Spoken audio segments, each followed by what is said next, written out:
Welcome students.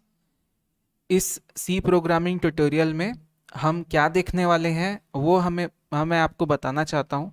उसके लिए आप क्या करें, ये जो मोबाइल वाला सेक्शन है इसमें देखें, एक प्रोग्राम मैंने लिख रखा है और उस प्रोग्राम में क्या है मैं आपको रन करके डायरेक्ट बताता हूँ। ठीक है, देखिए अभी आपको यहाँ पर आ रहा होगा enter N integer. Enter N integer ये आपको पूछ रहा है। यहाँ पर हम कोई भी एक इंटीजर नंबर एंटर कर देते हैं, लाइक 45 में एंटर कर देता हूँ। तो ये जो प्रोग्राम है ये क्या करेगा, जैसे ही मैं एंटर दबाता हूँ तो ये यहाँ पर बता देगा कि मैंने कौन सा इंटीजर एंटर किया था। इसका मतलब ये है कि जो भी मैं यहाँ पर इंटीजर या जो भी नंबर मैं यहाँ पर एंटर कर रहा हूँ, जैसे कि मैंने 45 किया है, तो ये जो सी प्रोग्राम है ये मुझे बता दे रहा है कि मैंने क्या एंटर किया है और उस नंबर को यहाँ पे प्रिंट कर दे रहा है। इस तरीके का ये प्रोग्राम है। ठीक है, तो चलिए समझते हैं कि इसकी कोडिंग कैसे की गई है और आप इसमें क्या कुछ चेंजेस करके कोई नया प्रोग्राम इसमें बना सकते हैं। तो देखिए यहाँ पर प्रोग्राम को हम इस वाले सेक्शन में समझ लेते हैं। तो सबसे पहले इंक्लूड, वो तो कॉमन है, हेडर फाइल इंक्लूड किया हुआ है। फिर इंटीजर मेन, फिर यहाँ से स्टार्ट होता है आपका प्रोग्राम। मेन प्रोग्राम आपका यहाँ से स्टार्ट होता है। फिर एक नंबर को आइडेंटिफाई किया है इसने, यहाँ पे इंटीजर बनाया है नंबर। नंबर जो लिखा है इसकी जगह ABCD ऐसा भी कुछ लिख सकता था, ठीक है, लेकिन इसने यहाँ पे नंबर को क्या बनाया है, अपना आइडेंटिफायर बनाया है, मतलब ये इंटीजर बना के रखा है। फिर क्या किया, प्रिंट एफ फंक्शन में, जैसे आप प्रोग्राम में जब आप देखते हो, प्रोग्राम में यहाँ क्या लिखा है, एंटर एन इंटीजर और आगे कोलोन है। ठीक है, तो यहाँ पर भी देखो ये जो डबल कोट के अंदर है एंटर एन इंटीजर और कोलोन, ये डबल कोट के अंदर है, एक स्पेस भी है यहाँ पे, तो ये चीज़ प्रिंट होगी सबसे पहले। तो देखिए सबसे पहले ये वाला फंक्शन एग्जीक्यूट हो रहा है, तो यहाँ पे एंटर एन इंटीजर ऐसा आ रहा है। ठीक है, अब हम यहाँ पर कोई भी नंबर दे रहे हैं, मान लो 6 देते हैं। ठीक है, 6 दे दिया मैंने, तो ये जो 6 मैंने दिया है जैसे ही मैं एंटर करूँगा तो सेकेंड हमारा ये फंक्शन स्कैन का फंक्शन एग्जीक्यूट होगा। तो स्कैन क्या करता है स्टूडेंट्स, तो स्कैन कंप्यूटर की मेमोरी में ये जो नंबर यहाँ पर एंटर हुआ है उसको क्या कर लेगा, सेव कर लेगा। कंप्यूटर की मेमोरी में कोई भी डेटा को सेव करने के लिए स्कैन फंक्शन यूज किया जाता है। तो स्कैन फंक्शन में डेटा का टाइप बताना बहुत जरूरी होता है। तो वो डेटा का जो टाइप होता है वो कोटेशन के अंदर हम बताते हैं %d लिख के। तो ये किस तरह के डेटा टाइप को रिप्रेजेंट करता है, %d इंटीजर नंबर्स को प्रेजेंट करने के लिए यूज होता है। तो इंटीजर अगर कोई वैल्यू है तो उसको प्रेजेंट करने के लिए हम स्कैनएफ में कोटेशन में %d का यूज करते हैं। ये बहुत इंपॉर्टेंट है, इसको आप नोट कर सकते हो। देन एंड यूज किया जाता है और ये बताया जाता है, आइडेंटिफाई कराया जाता है कि कौन से इंटीजर में सेव करना है, किस इंटीजर के लिए वैल्यू सेव करवा रहे हो। तो यहाँ पर हमने आइडेंटिफाई किया है नंबर, आप कोई दूसरा भी कर सकते हो, मैं करके दिखाऊंगा अभी। तो यहाँ पे नंबर उन्होंने ले लिया है, फिर यहाँ पे ब्रैकेट क्लोज करके सेमी कोलोन लास्ट में लगाया जाता है ताकि वो उस लाइन का जो इंस्ट्रक्शन है उसको वहाँ तक कंप्लीट मानता है। एक इंस्ट्रक्शन यहाँ से स्टार्ट होगा और एंड के होने के लिए उसमें लास्ट में क्या देना पड़ेगा, सेमी कोलोन देना पड़ेगा।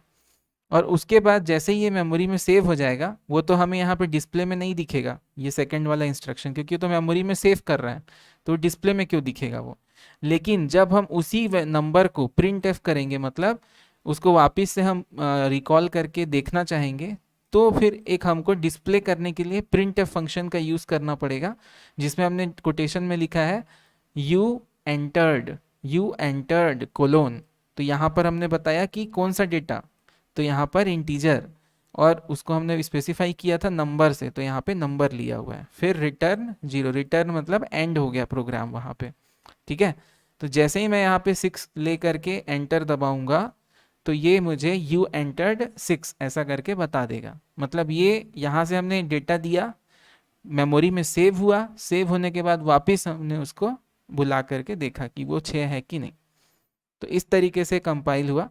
चलिए कुछ चेंजेस करके देखते हैं। जैसे मैंने बताया कि नंबर, यहाँ पे जो नंबर यूज़ किया है इसकी जगह हम ए भी यूज़ कर सकते हैं, कोई भी चीज़ एक वर्ड यूज़ कर सकते हैं, जैसे ए हमने यूज़ कर लिया। ठीक है, तो बाकी जगह जहाँ जहाँ पे नंबर है वहाँ पे हमें क्या यूज़ करना पड़ेगा, ए। तभी हमारा जो ये प्रोग्राम है वो अच्छे से एग्जीक्यूट हो पाएगा। ओके स्टूडेंट्स, अब मैंने ए कर दिया है, देखते हैं ये रन होता है कि नहीं। देखिए ए करने से भी ये हमारा रन हो गया, इसमें भी मैं ले सकता हूँ, ठीक है, इंटीजर, और हमारा फिर से वो एग्जीक्यूट हो रहा है। मगर आप ये ध्यान रखना कि अभी यहाँ पे हमने इंटीजर यूज़ किया है, तो हम सिर्फ इंटीजर वैल्यू ही यहाँ पे पुट कर सकते हैं। अगर हम डेसिमल करेंगे तो फिर एरर आ सकता है या रिजल्ट हमें वैसा नहीं मिलेगा। डेसिमल मतलब जैसे 1.2 यूज़ कर लिया, एंटर किया, तो देखिए यहाँ पर 1 आया, 1.2 नहीं आया, सिर्फ 1 आया, बिकॉज हम स्कैनएफ में कौन सा परसेंटेज का साइन दे रहे हैं, परसेंटेज डी, जो क्या समझता है उसको, उसको समझता है क्या, इंटीजर। तो 1.2 में इंटीजर वैल्यू क्या है, 1, तो 1 को ही उसने सेव किया। अगर हमें डेसिमल वैल्यू को सेव कराना है तो उसके लिए इंट की जगह हमें यूज़ करना पड़ेगा float, float data type use करना पड़ता है, ठीक है। तो फ्लोट के लिए INT की जगह क्या लिख सकते हैं आप, फ्लोट लिख लेंगे, क्लियर है। और ये परसेंटेज डी की जगह आप लिख लेंगे परसेंटेज एफ। तो यहाँ भी हम करेक्ट कर देते हैं।